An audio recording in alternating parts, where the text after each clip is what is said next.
तो देखिए क्वेश्चन क्या बोल रहा है कि by selling a shirt for 432 rupees a shopkeeper loss 4%। मतलब कोई जो है दुकानदार अपने दुकान में शर्ट को 432 का बेच देता है तो 4% को लॉस कर बैठता है। तो बोल रहा है कि for how much should we sell it to gain 6%। तो वह कितना में बेचता कि उसे 6% का प्रॉफिट होता। हम लोग इससे पहले जो क्वेश्चन किए थे बस उसी से रिलेटेड क्वेश्चन है। यहाँ पर हम लोग को नहीं पता है शर्ट का कॉस्ट प्राइस। मान लेते हैं list cost price of a shirt wear x. ठीक है, और यहाँ पर हम लोग देख पा रहे हैं क्या चीज़ कि लॉस की जहाँ तक की बात है, लॉस परसेंट कितना कर रहा है, वो 4% का लॉस कर रहा है। इतना में कितना है बेचकर सेलिंग प्राइस हमें पता है 432। इतना में बेचने पर उसे 4% का लॉस होता है। अकॉर्डिंग टू क्वेश्चन हम बोल सकते हैं कि अगर हम लोग ये खरीद के लाए थे एक्स का, इसको हम लोग 4% लॉस में बेच दिए तो माइनस का 4% ऑफ एक्स, तो हमने वह सामान को बेचकर आया 432 का। समझ में आ गया होगा इतना तक।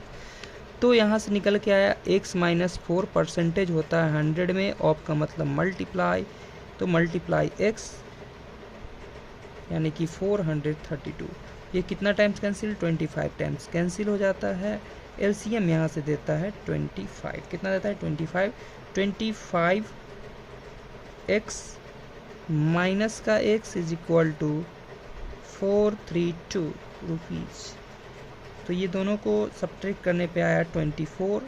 x इज इक्वल टू 432 जो बट्टा सट्टा में आया 25। This implies x is equal to 432 multiply 25 जो सट्टा सो गया बट्टा में 24।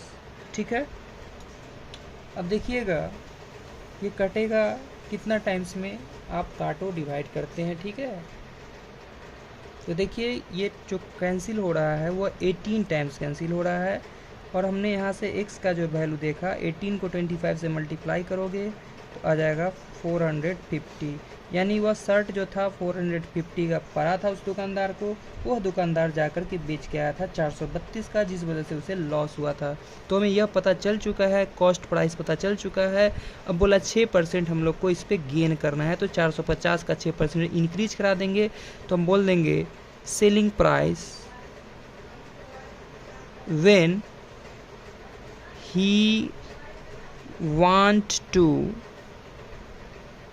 Make a profit 6%। प्रॉफिट कितना 6%।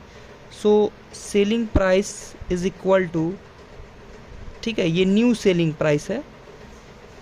ठीक है, न्यू सेलिंग प्राइस जो हो जाएगा वो क्या हो जाएगा, cost price plus 6% of cost price. ठीक है, सिंपल सा कॉन्सेप्ट है। 450 प्लस परसेंटेज 100 में, ऑफ का मतलब मल्टीप्लाई 450। ये 0 से 0 कैंसिल हो जाता है। ये 5 के टेबल में 2 टाइम्स, और ये 5 के टेबल में 9 टाइम्स, और ये 2 के टेबल में 3 टाइम्स, और आ जाता है 450 प्लस 9 तिहाई का 27। ये दोनों को ऐड करोगे तो आ जाएगा 7। 5 और 2 आ जाएगा आपका 7, यानी कि 477 रुपीज़ में बेचेगा तो उसे 6% का प्रॉफिट होगा। ठीक है।